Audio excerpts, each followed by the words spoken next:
Dr. August Leming, you've had quite an adventure over these last 10 days.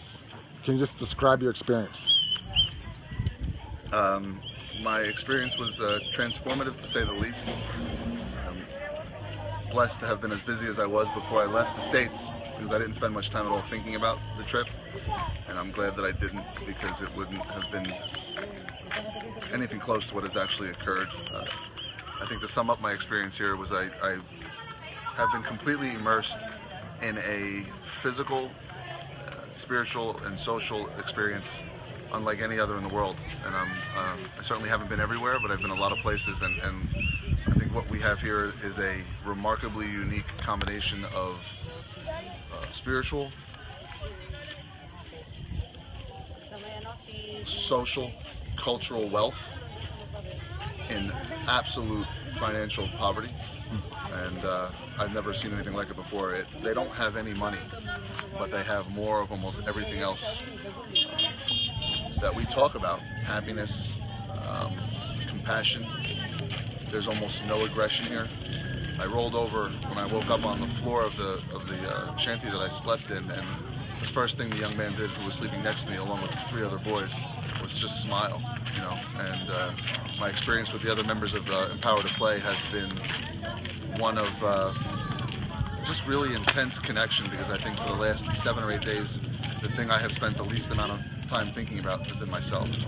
And that's the gift that the camp has given me. My boundaries completely disappeared, and I was really just here to help out, to serve. And it seems like these kids are very much like that. To have a child hand a cup of Gatorade to you, to ask you if you want some, when you know they don't have Gatorade a lot, that's a pretty cool experience, and it happened more than once. So it's been an incredible experience. When you first walked into, when you got off the resort, and you came in and walked into the house, what was your first impression? You know, it's really hard, because I just came back from the house. I just went to visit my family, and it was harder to do today. You know, it's daylight, I know these people now. There's a lot of stuff going on. It's not a very clean place in terms of the physical world. But the second I walked into the house that night, as tired as I was, as just sort of open as I was, because I just didn't know what was going to happen. For whatever reason, I was able to just let it be what it was. There was no like, I just immediately recognized that the children I saw sitting on that floor waiting for me to have dinner lived there. And for whatever reason, I don't take any credit for it, something in my heart just knew not to judge it. I just accepted it as if it was my norm for one night. And like the next day I realized it was nothing close to my norm, and I'm still not over it. I'm still not over that single night. And hopefully I never will be. What was your overall highlight of the entire trip?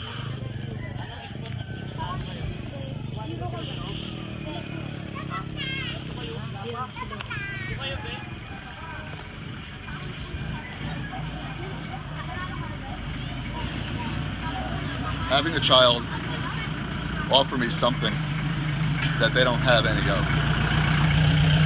Having a child see me and offer me a little of what they had, and it happened more than once.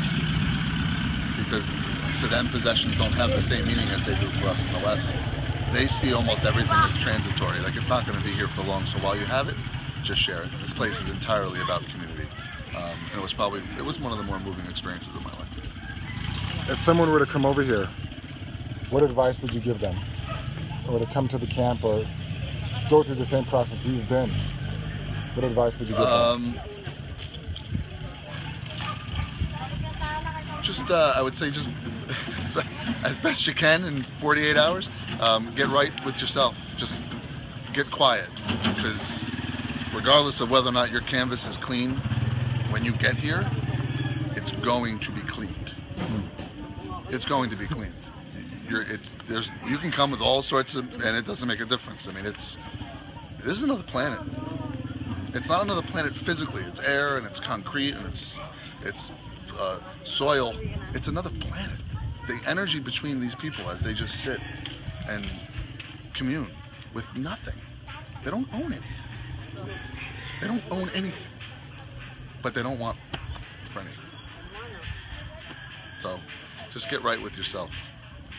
That's the only advice I give anybody at any point in time. But before you make a trip like this, because whatever you come with is going to be taken away. Mm.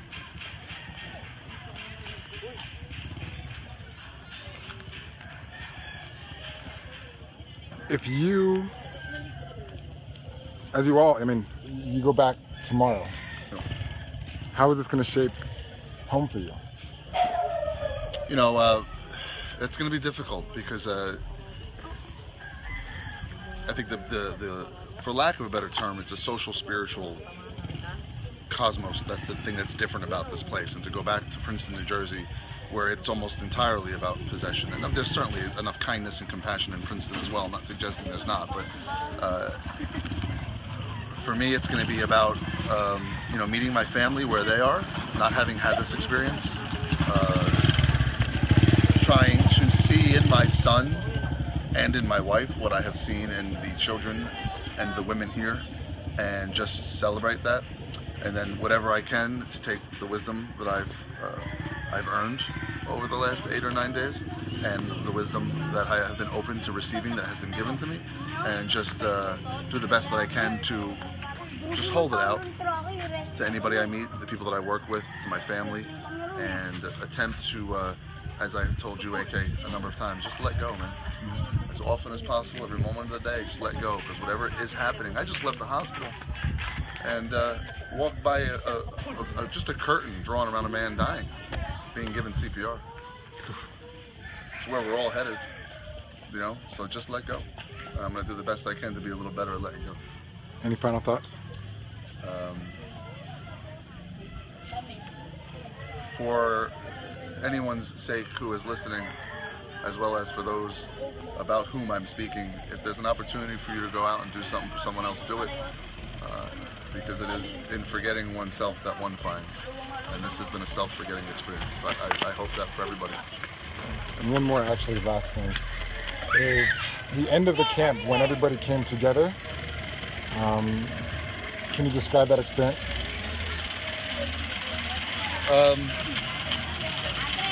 I think it was a celebration of absolutely anything and everything. And hold on one second.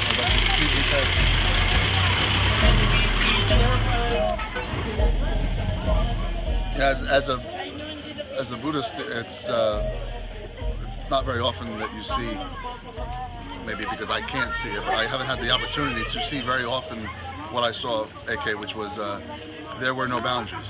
There were no individual people dancing on that field. There was no separation. It was just one love, to borrow the words of a very wise man.